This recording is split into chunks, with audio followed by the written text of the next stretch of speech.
et à la mémoire. Discussion autour de la problématique de l'idéologie coloniale avant d'aborder le contre-discours produit par les élites colonisées pour éveiller les consciences de leurs concitoyens durant la période antérieure à la décolonisation des années 60.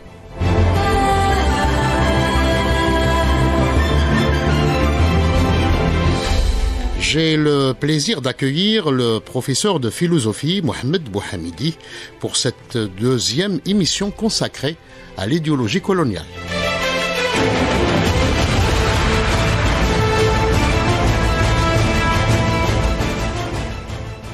Quelles furent les spécificités des conflits coloniaux engagés par la France en Afrique, notamment en Algérie? Que nous apprennent les méthodes singulières, enfumades, massacres de prisonniers et de civils, razzias, destruction de cultures et de villages couramment employés par les militaires français sur la nature de la guerre conduite pour occuper l'Algérie? Pourquoi de nombreuses mesures racistes et discriminatoires ont été élaborées puis appliquées au cours de la conquête et de la colonisation de l'Algérie?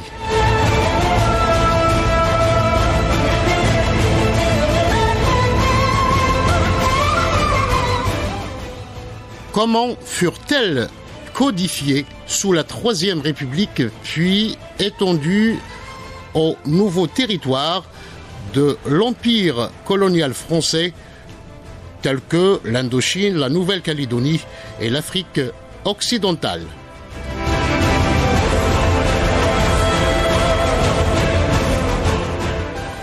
Telles sont quelques-unes des questions auxquelles notre invité Mohamed Bouhamidi entend répondre.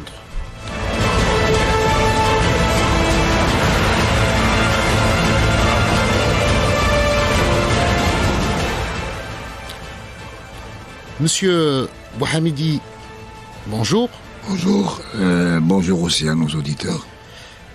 J'aimerais commencer cette deuxième émission avec vous sur la notion de l'État colonial qui était un État d'exception permanent. Qu'en dites-vous? Le colonialisme est forcément un État d'exception.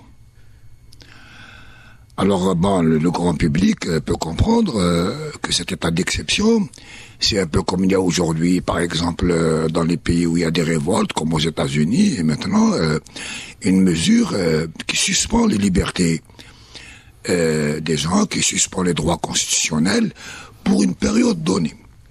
C'est-à-dire pour 2 mois, 6 mois, le temps que la crise passe. Dans le cas du colonialisme, ce n'est pas du tout cela. À la racine de la notion d'exception dans le colonialisme, c'est que lorsque une puissance coloniale comme la France arrive en Algérie ou ailleurs, elle va avoir un problème juridique profond, de philosophie juridique. Est-ce que les gens qu'ils ont en face, que les Français ont en face, peuvent être élevés à la notion d'homme? Parce qu'à la base de leur législation, il y a les droits de l'homme et du citoyen. Or, lorsqu'ils arrivent avec l'idée, nous en avons parlé la dernière fois, ou que nous sommes des sauvages, ou que nous sommes des barbares. Et donc non éligibles à la notion d'homme. Et ils ont donc un problème. Ils ont un problème à la base même de leur conception de l'homme et du monde. Et il y a eu des débats en France, il y a eu de grands professeurs, des débats universitaires, pour dire mais ils ne sont pas prêts. Les indigènes ne sont pas prêts à comprendre qu'est-ce que c'est que la législation. Leur législation, qui est abstraite, qui n'est pas concrète. Bon, alors pour tout le monde, hein. Parfois je dis les jeunes, mais enfin c'est pour tout le monde. Si tu veux, si vous voulez une loi concrète, c'est les lois du sang. C'est les lois du sang. C'est-à-dire dans le clan, dans la tribu, on a agressé quelqu'un de la tribu, on va le défendre. On ne raisonne pas sur la notion de culpabilité ou de responsabilité. On raisonne sur la base de l'appartenance. D'accord. Donc, c'est les lois non écrites, les constitutions non écrites des tribus. C'est à peu près 10 points, 10 articles dans les constitutions des tribus. Bon, je peux pas revenir là-dessus. Parce que, bon, on n'a pas le temps. Alors que le droit, lui, il est abstrait. C'est-à-dire qu'il ne concerne pas la collectivité. En principe, il ne concerne pas la collectivité. Parce que l'idéologie bourgeoise, qui était à la base de l'idéologie coloniale, considère que le droit doit reposer sur la notion d'homme, c'est-à-dire de l'individu. Mais c'est un individu abstrait. Oui. C'est pas la concierge du coin qui a besoin d'un peu d'aide pour élever ses enfants. Ce n'est pas le droit de l'ouvrier à avoir une vie meilleure. Non, c'est l'homme abstrait, en général. Or, ils sont venus nous coloniser sur la base du principe que nous n'étions pas arrivés à ce stade de l'humanité. Donc, d'être des êtres indépendants, libérés des liens du clan, des liens de la famille, des liens de la tribu. Bon, et si les gens veulent approfondir, l'exemple le plus simple, le texte le plus simple pour comprendre, c'est Antigone. Ouais. C'est Antigone qui est déchiré entre la loi de la cité, qui empêche, qui lui interdit d'enterrer son frère, parce qu'il s'est battu avec une armée étrangère, et la loi du sang, qui lui dit, mais tu dois l'enterrer parce que c'est ton frère. Voilà, c'est profondément, c'est à la base, il est impossible pour tout État colonial, et l'État colonial, c'est l'État qui est colonisateur, ouais. Non pas l'État qui est dans la colonie, de faire accéder les colonisés à la plénitude du droit de la puissance coloniale. Et donc, ils sont obligés de nous mettre dans un état d'exception permanent. Et ce n'est même pas voulu, je veux dire, sinon ils seraient en contradiction avec eux-mêmes. Sinon, ils nous auraient considérés comme des égaux. Ils nous auraient considérés comme des égaux, ce qu'ils refusaient de faire, parce que nous étions des sauvages ou des barbares. Hassan, je m'excuse, je vais... Allez. Ça, c'est le premier point. Oui. Mais toute colonisation, toute, sans exception, elle est génocidaire. C'est-à-dire qu'à la base, quand le colonialisme arrive, sur les terres où il arrive, il crée des enclaves. À l'intérieur des enclaves où il vit, lui, il prospère, il organise les institutions commerciales, industrielles, agricoles pour piller le pays. Il renvoie les autres, c'est-à-dire les indigènes, en dehors de cette enclave. Et il les laisse à leur sort. Il ne s'intéresse pas à eux. Dans les protectorats, c'est différent, puisqu'il va venir juste pour donner des instructions au gouvernement local, qui est un gouvernement, c'est-à-dire se dominer. Mais ça n'empêche pas, Yannick, que la puissance coloniale est raciste. Dans le cas d'Algérie, comme dans le cas de l'Amérique latine, comme dans le cas des États-Unis actuels, comme dans le... Quand ils arrivent, c'est le pays dont ils ont besoin. Ils considèrent que l'Algérie est un espace stratégique pour eux. C'est leurs arrières stratégiques, ils vont se comporter différemment avec nous. Non seulement eux, ils ne créent pas des enclaves, c'est-à-dire ils ne viennent pas, ils s'installent à Alger, puis comme on a vu dans l'émission de la dernière fois, ils s'installent à Alger, puis ils laissent les gens vivre leur vie. Ce que les Algériens à l'époque croyaient. Non, ils vont conquérir le territoire. Et à partir de là, la seule logique de conquête du territoire, c'est la logique du général Custer. C'est la logique donc de Cavaignac. Oui. C'est la logique de la Mauricière. Il faut exterminer, coloniser. Dans le cas, en général, des colonies, c'est occuper le territoire, exterminer. Voilà, je m'excuse. Pour rebondir justement sur cette notion de génocide, ne voyez-vous pas que la colonisation de l'Algérie peut être considérée comme une sorte de vaste laboratoire au sein duquel des concepts, notamment de race inférieure, de vie sans valeur, mais aussi d'espace vital, ont été forgés? Oui, oui. Non, oui. Non, absolument, absolument. Pour la France, l'Algérie était un espace vital. Tocqueville, donc celui qui a écrit de la démocratie en Amérique, etc., a été le meilleur théoricien de la colonisation, celui qui en parlait de la démocratie. Mais il disait de l'Algérie, ce territoire est un territoire vital pour la France. Ce n'est pas du tout le même type de colonie, d'ailleurs, qui était en élaboration en Afrique, dans le Sahel, en Afrique de l'Ouest, en Indochine, etc. C'était spécial. Et c'est à cause de la position de l'Algérie, après la Deuxième Guerre mondiale, en France, quand l'État français, avec ses armées, font le bilan dans la Deuxième Guerre mondiale et élaborent leur doctrine de défense. Ils disent, en cas d'attaque de l'URSS, quand même qui était une puissance capable d'arriver aux frontières françaises, puisque elle était installée sur l'Allemagne de l'Est. Oui. Elle n'était pas loin. Moi, ils avaient quelques dizaines, centaines de kilomètres. Dans leur doctrine militaire, ils plaçaient l'Algérie comme base de repli. Si on nous attaque, nous allons nous replier sur l'Algérie. Que les Algériens,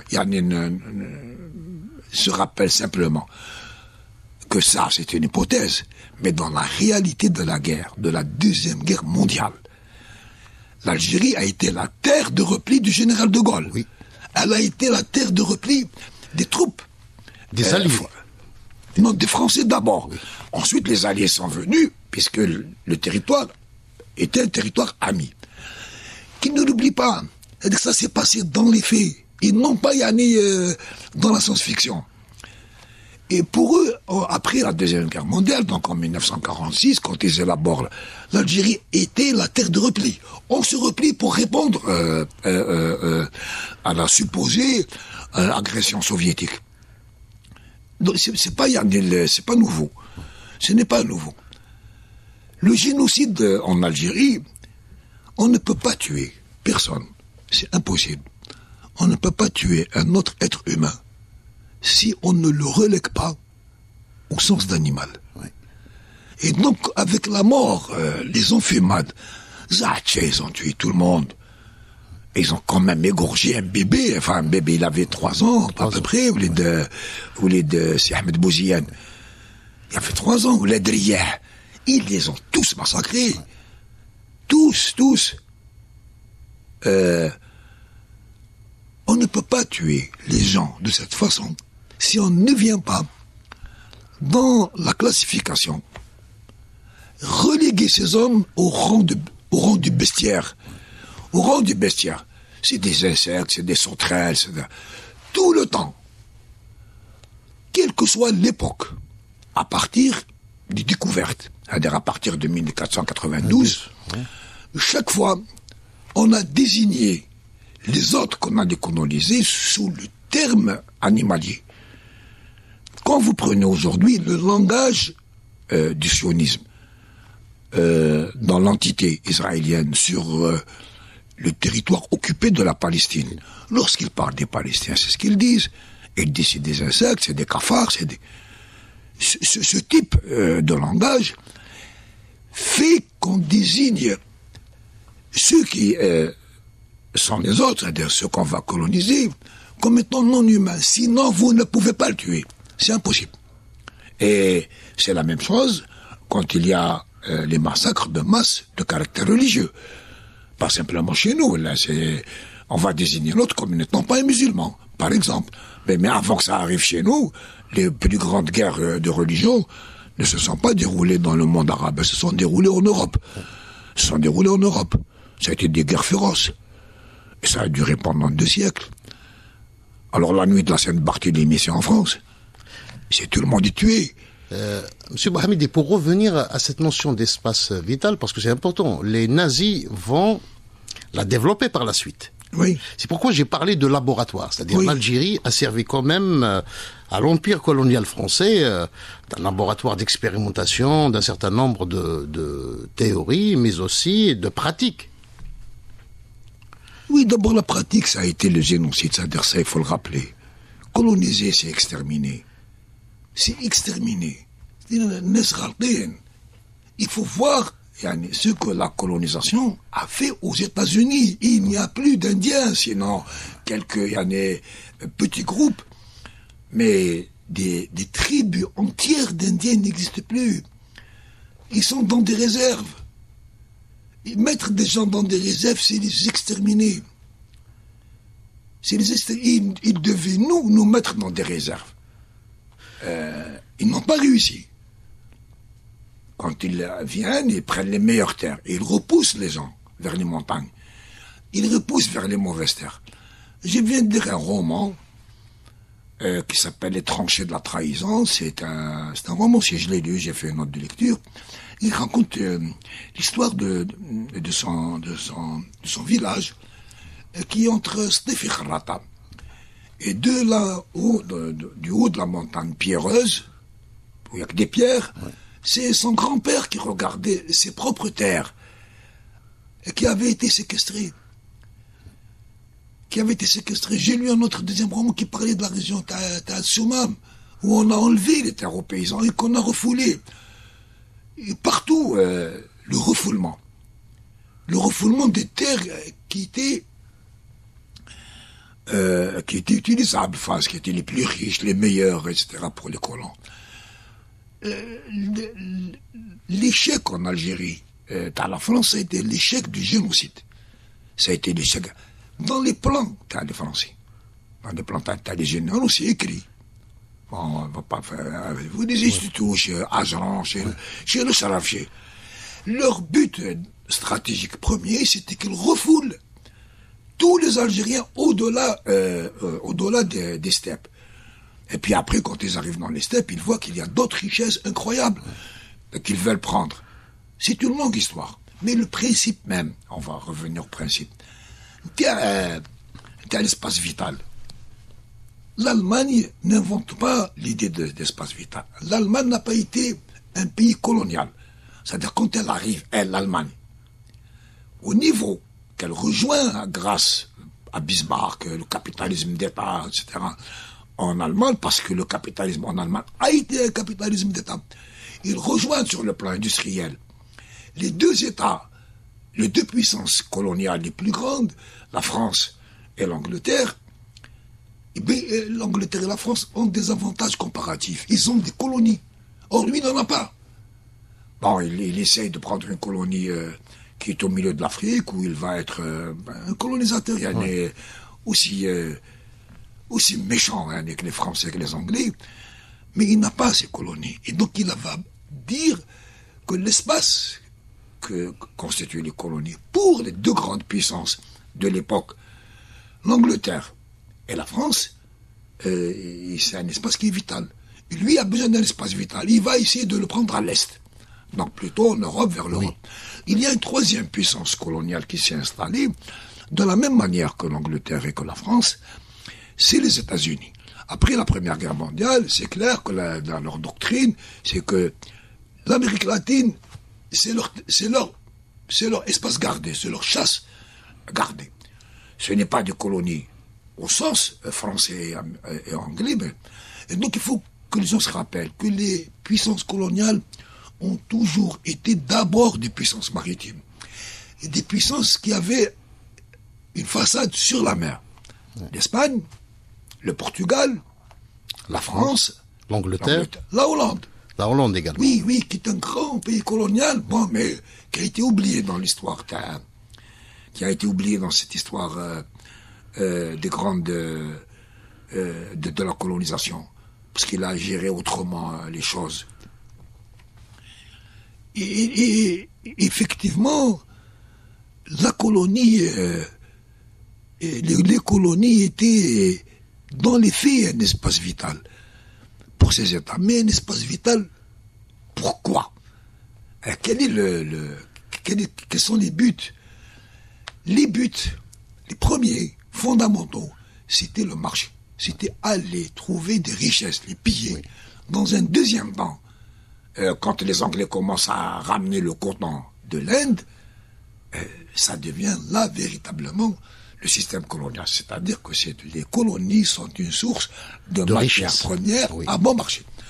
Évidemment aussi, et débouchés pour leur production industrielle.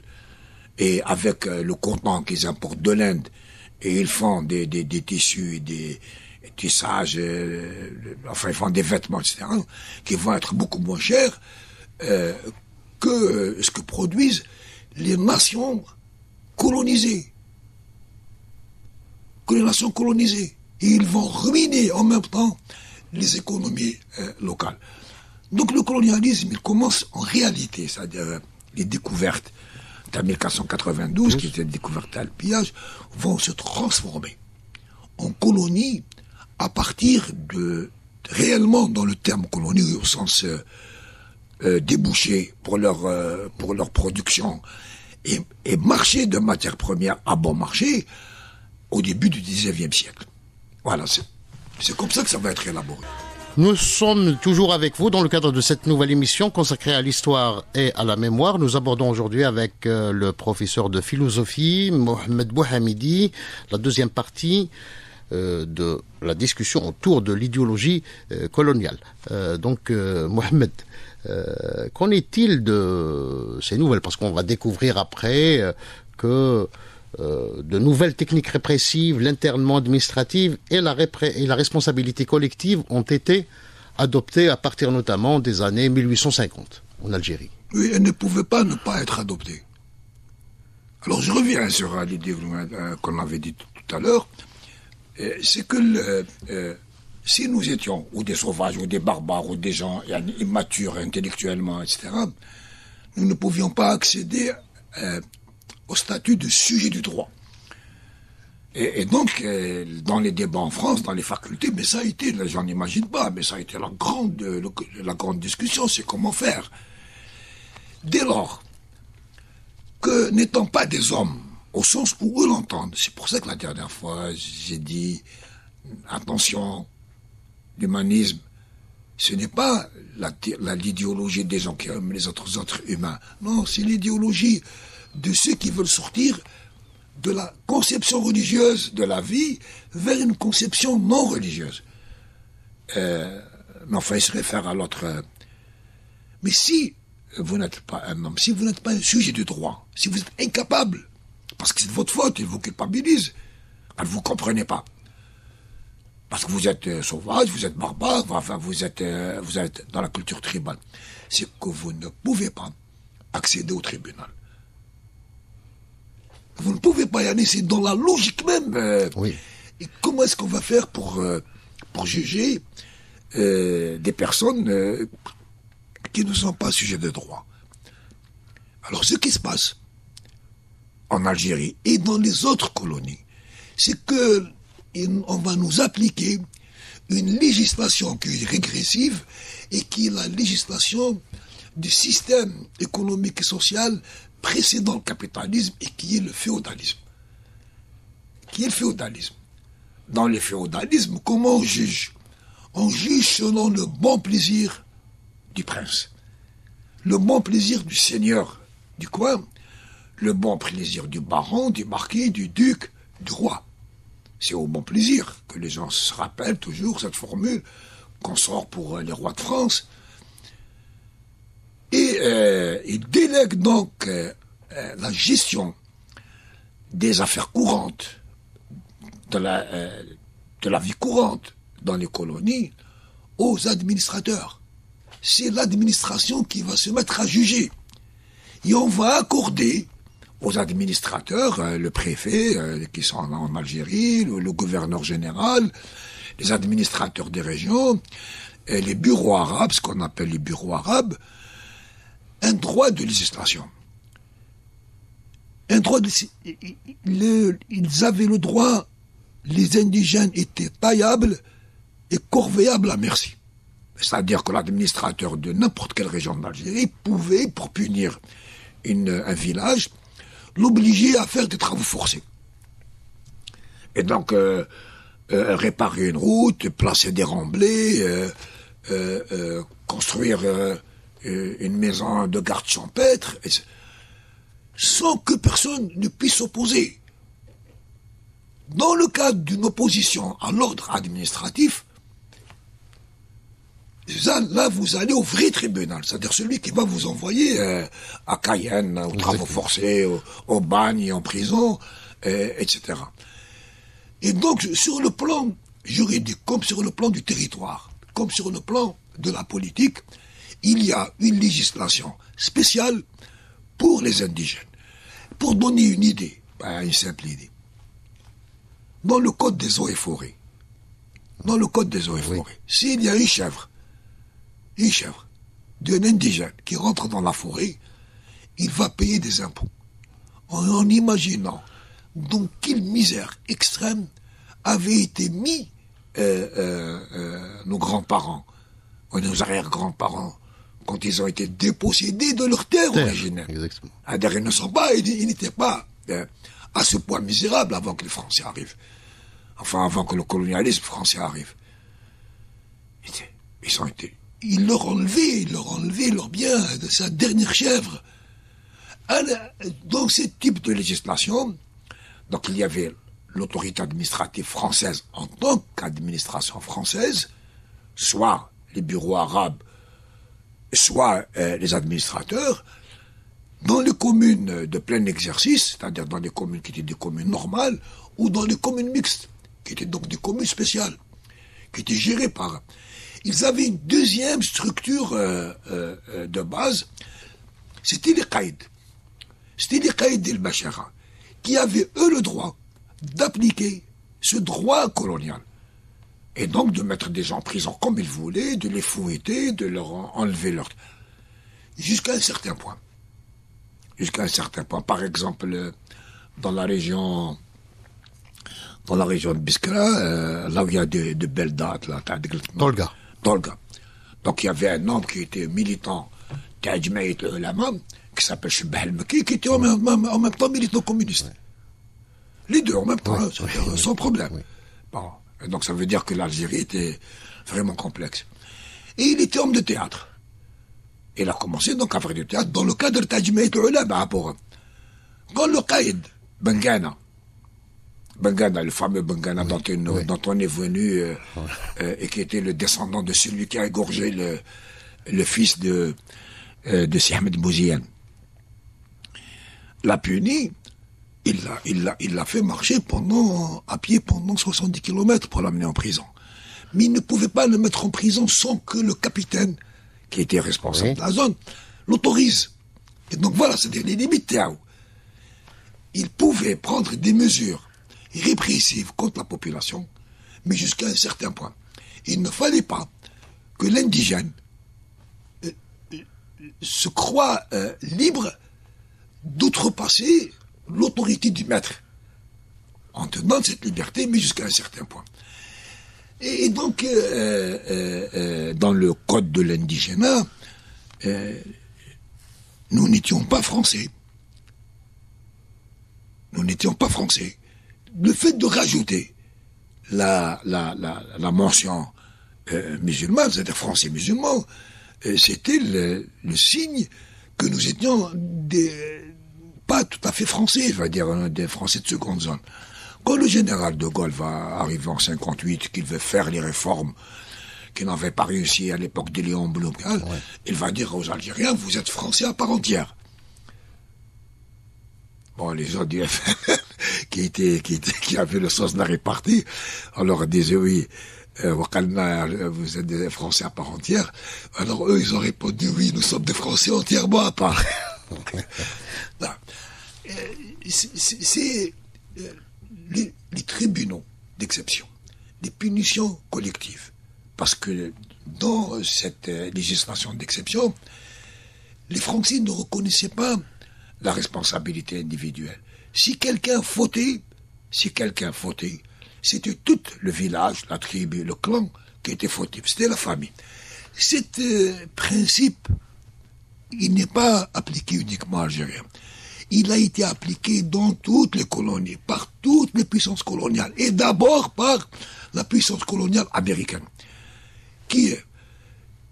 c'est la tribu qui était... Et cela signifie que le principe du droit, que c'est l'individu qui est responsable de ses actes, il est ôté. Mais que fait aujourd'hui Israël? que faut aujourd'hui. Il y a quelqu'un qui fait une opération, c'est toute sa famille qui est punie, on démolit la maison de sa famille, on démolit son village. La permanence, on doit comprendre, c'est la permanence de la législation coloniale, c'est le principe de base de la collectivité, de la responsabilité collective et non de la responsabilité individuelle. Or, dans le droit européen, c'est le contraire. Le droit européen, lorsqu'il sort de la féodalité, que nous arrivons à l'État que Hegel considère comme étant le sommet de l'État qui est l'État bourgeois, c'est l'individu qui est responsable. C'est l'individu toujours. Et donc il y a derrière le droit, il y a la philosophie du droit. Et derrière la philosophie du droit, il y a la philosophie de l'homme. Comment est-ce qu'on voit les humains? Et le droit, finalement, n'est que la traduction à des degrés divers, et parfois à plusieurs degrés, au 3e, 4e degré, ou là au 1er degré, de la conception que vous avez de l'homme. Vous venez donc de montrer un petit peu les contradictions du système colonial, mais ne voyez-vous pas que le système colonial a pu se maintenir grâce à ses propres contradictions? Oui, parce que cette contradiction, elle lui permet au moins une chose. Au moins une chose, qui est une question interne, qui est une question vitale pour le colonialisme, pour l'impérialisme. Il faut que ces populations adhèrent à ces projets. Il faut absolument que la population française, anglaise, américaine, considère les actions agressives de leur État, les expéditions militaires, il faut qu'ils les considèrent comme légitimes. S'ils ne les considèrent pas comme légitimes, ils ne vont pas les suivre. Prenez la guerre d'Algérie. Quand Francis Janson, en tant que Français, considère que la guerre qui nous est menée n'est pas légitime, il va créer le réseau des porteurs de valises, mais il y a des dizaines et des dizaines de Français qui, considérant cette guerre comme illégitime, ne vont pas la faire, ils vont rejoindre Tunis, ils vont rejoindre le Maroc, ils vont déserter, ils vont être des insoumis, ils vont le payer cher. Et donc la question de la légitimité de l'action de l'État colonial, elle est primordiale. Il faut donc qu'il y ait de la propagande. Il faut qu'il y ait de la propagande. Il faut qu'on mette dans la tête des gens que ces pays, ces peuples qu'on va coloniser, soit ont besoin de colonisation, c'est des sauvages, soit c'est des ennemis, c'est des barbares qui vont venir. Donc les barbares, c'est l'idée qu'ils viennent... On doit asservir. Oui, ils vont venir nous attaquer, nous mettre, nous menacer. Et dans le même temps que vous faites cela, vous offrez à ces populations françaises, anglaises, une compensation idéologique pour leur situation misérable.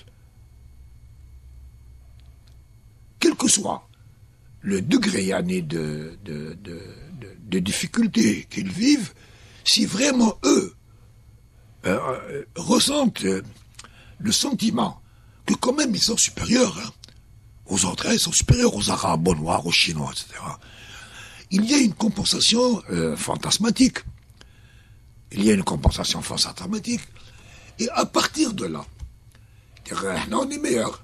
On est meilleur. C'est ce que disent les Américains aujourd'hui. Ils leur disent nous sommes une démocratie. C'est-à-dire il y a 30 millions de gens qui ont besoin de bons pour manger.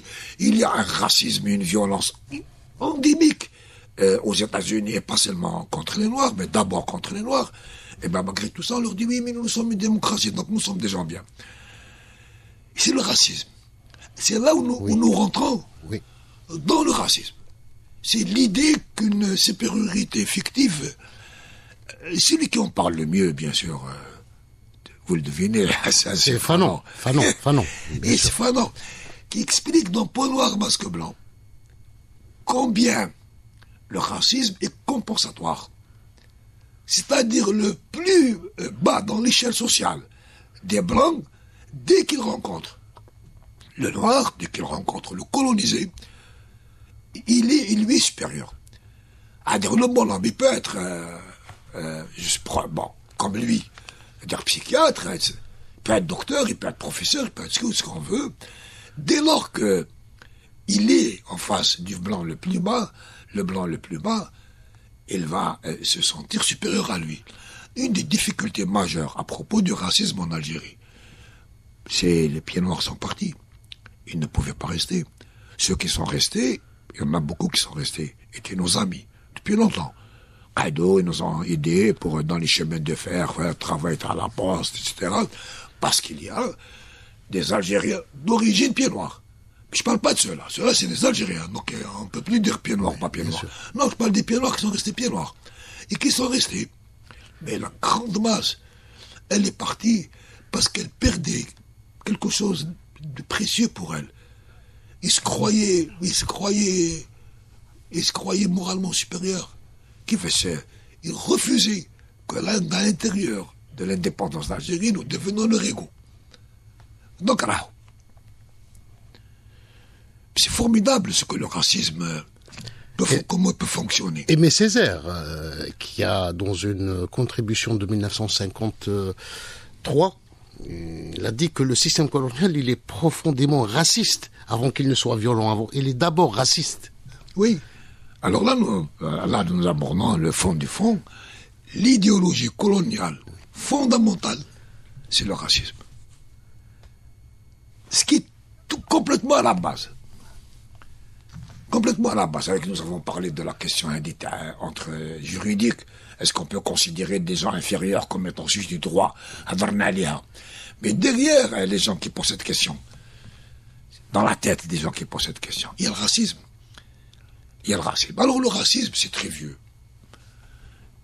Mais le racisme, il y a des degrés. Des degrés. Et puis il y a... je vais essayer d'être très très rapide pour ne pas ennuyer les auditeurs. La première réaction vis-à-vis de l'autre, c'était dans les sociétés primitives. L'ensemble des sociétés primitives se donnait un ancêtre. En général, c'était un animal. Les Bororo, c'est les fils d'Alara, les Peuls, ils descendent de la vache, enfin... c'est important, mais j'expliquerai ça un autre jour. Les autres ne sont pas des hommes.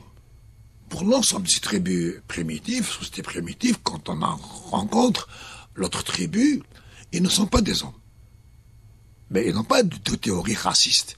Ils ne sont pas des hommes parce qu'ils ne sont pas le fils de Lara, enfin du perroquet, donc Lara. C'est tout. Et chez eux, donc cette différenciation que les autres ne sont pas des hommes, c'est un marquage culturel. Ça peut aller très loin dans ce marquage culturel. Pour les Bororo, les autres, c'est des bouts de terre, c'est pas des hommes. C'est pas nous. Dans l'ensemble des sociétés primitives, le nom de la tribu, c'est le nom de l'homme. Nous sommes les hommes. Le nom de la tribu signifie, dans leur langue, signifie le mot homme. Et puis nous avons ce marquage culturel qui se développe. Chaque tribu a besoin de s'identifier par le négatif, par la négation. C'est ce que dit Hegel. Il faut d'abord, pour savoir ce qu'on est, savoir ce qu'on n'est pas. Et comment savoir ce qu'on n'est pas? Là, c'est un autre développement. Et toujours, donc, nous sommes dans le marquage culturel. On ne peut pas tout à fait considérer ça comme du racisme. Mais alors, où est-ce qu'il naît le racisme? Il naît au moment où on considère que une religion, une langue, une race, une ethnie sont inférieures. Là, c'est le racisme. C'est cela où ça commence. Et ça commence toujours quand le rapport avec les autres n'est pas un rapport à l'autre. C'est-à-dire, c'est pas le rapport à les Algériens avec les Mauritaniens. Oui. C'est pas ça. C'est quand commence le rapport de domination. Oui. De suzeraineté, on appelle ça des rapports de suzeraineté. Quand commence le rapport d'exploitation. Quand les Grecs ont des esclaves, ils ne peuvent pas imaginer que les esclaves sont leurs égaux. C'est là où commence le racisme. Alors, les Grecs vont appeler les autres, ceux qui sont le terrain de chasse, ils vont les appeler des barbares. Ils vont donc faire une distinction des gens entre civilisés et barbares. Mais ce rapport de distinction est toujours un rapport qui prépare la légitimité de la domination, du maître sur l'esclave. Chez les Grecs, mais chez les Romains aussi. Et ce rapport de domination, c'est que le racisme a toujours été l'huile du moteur de la domination. C'est le lubrifiant. Si vous ne l'avez pas, ça ne peut pas marcher. Donc j'en ai parlé pour la France. Le racisme va se développer. Parce que dans toute l'histoire de l'humanité, ces racismes ont été circonscrits dans des régions. Dans la Grèce antique, la Rome antique, bien sûr, ces régions peuvent être immenses. L'Empire romain, c'est immense. Oui.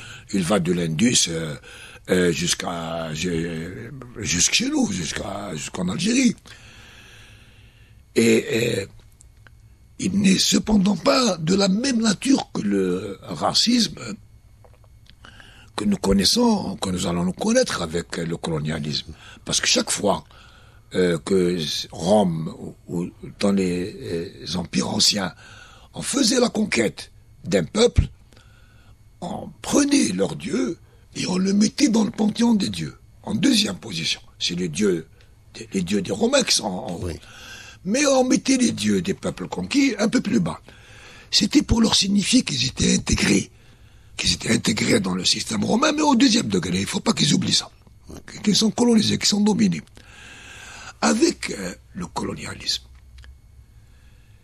il n'y a pas d'enclave de domination.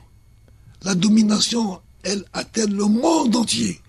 Rien sur la planète Terre n'échappe à la domination coloniale.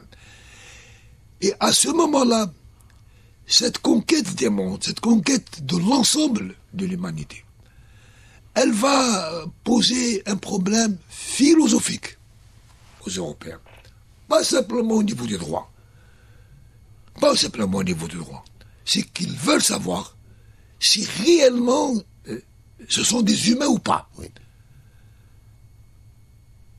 Là va naître le véritable racisme. Alors, il y a deux moments. Il y a deux moments. En gros, il y a Christophe Colomb. Lorsqu'il s'en va, il prend avec lui des prêtres. Oui. Parce qu'ils vont évidemment au nom de la croix. Exactement. Et quand il arrive dans les îles, dans les Caraïbes, etc., il se met à massacrer des gens. C'est des génocides. Il y a des îles où ils ont tué l'ensemble de la population. Les Aztèques, par exemple. Ils étaient complètement anéantis. Il y a des îles où ils ont tué tout le monde. Il y a une île où les gens, ils arrivent à Hassan, ils arrivent dans des îles qui sont isolées. Donc ils n'ont jamais connu la guerre. Ils débarquent aux Bahamas, Non, ils n'ont jamais connu d'ennemis. Ils ne savent pas ce que c'est que la guerre. Oui. Ils ne savent pas ce que c'est. Et ils arrivent à Doma avec leurs armes, leurs fusils. Eux, ils n'ont pas de fusils. Et ils ont à peine des outils pour cueillir, ou là pour pêcher, ou là pour chasser. Et ils arrivent dans l'île. Ils les tuent, ils n'ont pas. Ils se suicident. Il y a une île, j'ai oublié son nom, il se suicide, c'est-à-dire tout le peuple indien s'est jeté par la falaise. Mais il y a des religieux avec lui. Et Christophe Colomb dit qu'il les tue parce qu'ils ne sont pas semblables aux créatures de Dieu. Et puis pourquoi? Parce que les créatures de Dieu sont habillées, au moins ils sont nus, ou à moitié nus. Et donc on voit leur anatomie. Et il y a une grande querelle entre Christophe Colomb et les prêtres. Quand il revient en Espagne, il y a la controverse de Valladolid. Il se demande, il se pose la question, est-ce que ces êtres qu'ils ont trouvés ont une âme ou pas? Ça dure 6 mois. Bon. Ils se séparent, chacun croyant avoir vaincu. L'idée, s'ils ont une âme ou pas, elle se pose à ces moments où il y a la domination de la pensée cléricale de l'Église. C'est au moment où il y a l'Inquisition en Espagne. C'est le moment où il y a Torquemada. C'est le moment où on va voir si les gens sont de bons chrétiens ou de mauvais chrétiens. C'est ce moment où on va obliger les musulmans en Espagne à aller boire du vin, pour être sûr qu'ils ont abandonné l'islam. C'est à ce moment-là on va rentrer dans leur chambre pour voir s'ils ont mis la croix au-dessus de leur lit.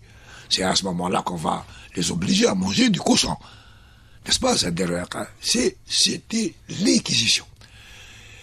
Et l'Église va être contre Christophe Colomb. Une partie de l'Église. Est-ce qu'ils ont une âme ou pas? Quand il y a, donc nous sommes en 1492-93, 3 siècles plus tard, quand nous arrivons au 19e siècle, les choses ont changé, l'Église n'est plus dominante. C'est les médecins qui vont se mettre de la partie. Oui. Et on va se demander, bon, mais, d'accord, mais, ils sont différents de nous. On va chercher les bases biologiques. Les bases biologiques de la supériorité blanche. Et donc on va faire un certain nombre de mesures, les crânes des Noirs, est-ce qu'il est grand, est-ce qu'il est petit, le volume, etc. Nous rentrons ici. C'était dans l'ère du temps, au 19e siècle, c'était l'époque du positivisme, la classification des races, etc., n'est-ce pas? Mais c'est dire combien, au plus haut sommet de ce qui est la raison européenne, c'est-à-dire la médecine, c'est-à-dire la physique, c'est-à-dire la biologie, c'est-à-dire la chimie, ils étaient en train de cette idée de la supériorité. Et donc ils voulaient lui trouver une base biologique. Toujours, que ce soit conscient ou pas conscient, le racisme a besoin de biologiser l'autre. Quand les sionistes qui occupent la Palestine disent des Palestiniens que c'est des sauterelles et des criquets, quand les Français disaient de nous que nous étions des sauterelles et des criquets, ils biologisaient, mais à un niveau non savant, à un niveau populaire. Ici, en France, notamment en France, mais aussi en Angleterre, etc., parce que c'est l'Angleterre qui est la terre de la neurochirurgie. La neurochirurgie, elle naît en Angleterre. Ils vont chercher des bases biologiques. Ils vont chercher désespérément. Pas simplement au 19e siècle. Évidemment, il n'y a aucune espèce de différence. En Algérie, nous arrivons au sommet de ce type de biologisation. Il y a une école de psychiatrie à Alger, créée par le professeur Porot, et qui va dire de nous, Algériens, qu'évidemment nous sommes blancs, que nous n'avons pas de lobe préfrontal. Et parce que nous n'avons pas de lobe préfrontal, nous sommes incapables de contrôler nos pulsions, notre sexualité, que nous n'avons pas de morale, que nous sommes incapables d'avoir des idées morales. Dans ce pays où il y avait autant de mosquées, où il y avait les palais de la Casbah, etc. Biologiser. Je vais terminer par dire une chose. Le racisme, toujours, prépare, cache, promeut, mais en la cachant, le désir d'hégémonie d'un groupe social ou d'un groupe politico-culturel. Tous ceux qui vont dire les Arabes sont inférieurs, les Noirs sont inférieurs, ou qu'une ethnie est supérieure, ou qu'une langue est supérieure, c'est des gens qui vont cacher ce que nous avons dit, c'est le projet de domination d'autres hommes. Voilà, merci beaucoup, Monsieur Bouhamidi, pour toutes ces explications. Je rappelle que les pionniers de l'anticolonialisme, Fanon et Césaire, ont remis en cause ces théories dès le départ. Voilà, je vous remercie de nous avoir écoutés pour cette émission spéciale consacrée à l'idéologie